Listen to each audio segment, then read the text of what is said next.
This is WENY News.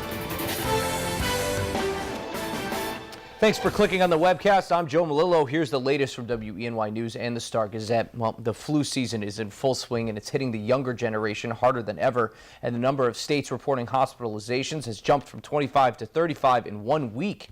Now, last week, the Centers for Disease Control reported 4 pediatric flu-related deaths. The CDC also estimates about 62% of flu-related hospital stays are with people ages 18 to 64. This year, younger adults seem to be getting hit hard. The CDC sent out a tweet saying, quote, healthy people are less likely to get vaccinated, but so far are more likely to be hospitalized from flu this season. So health officials are still urging people to get a flu shot. The Owego Police Department is still looking for that suspect who robbed a local Rite Aid, and now they're offering a $10,000 reward to anyone who can help with the investigation.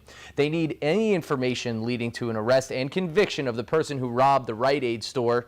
The suspect is described as a white male between 5'10" and 6 foot tall, light-colored eyes, wearing a black jacket, gray gloves, and a skull scarf. If you have any information, call the Owego Police Department at 607-687-2234. And a group of local governments and nonprofit organizations are banding together to fight for more money from the state for pedestrian and bike infrastructure. The group, called New Yorkers for Active Transportation, is urging Governor Andrew Cuomo to allocate $20 million in the state budget for projects across New York. They want Cuomo to dedicate funding for trails, walkways, and bridges, citing the economic and health benefits that comes from walking and biking trails the quality it can have on the community's life. And people who are lucky enough to have tickets to this year's Super Bowl will be greeted with over 4,000 government and private officers on game day. Behind the scenes, FBI and other agencies will closely monitor potential terror threats. A security perimeter extending 300 feet from entrances will be set up at MetLife Stadium for fans arriving to the game by mass transit.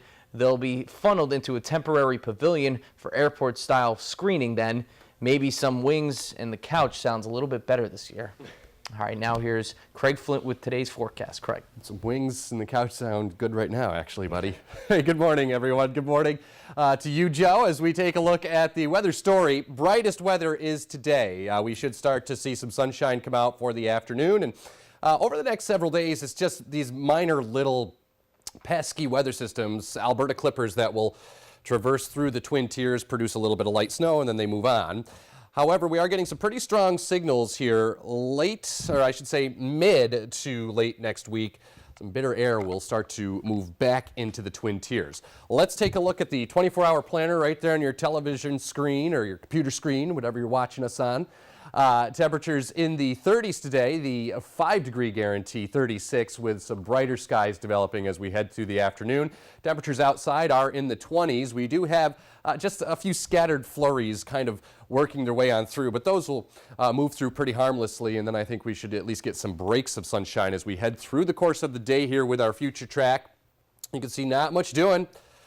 A little weak area of high pressure will move into the Twin Tiers here, and that will produce a little bit of sunshine for the afternoon. Now, this little weak weather system does approach as we head into Friday, especially late Friday and into Friday night. Nothing more than a few flurries associated with it that moves through one of those little clipper systems that I just alluded to. And then as we head into Saturday, I think this mess that you see here will stay safely to the south of us. Won't be impacting us, even though the future track does have it moving up over top of us. I think it's a little bit more bark than bite. It's not going to be too big of a system to deal with here on Saturday, just a couple of flurries. A new system does approach late Sunday. It could get a little bit snowy.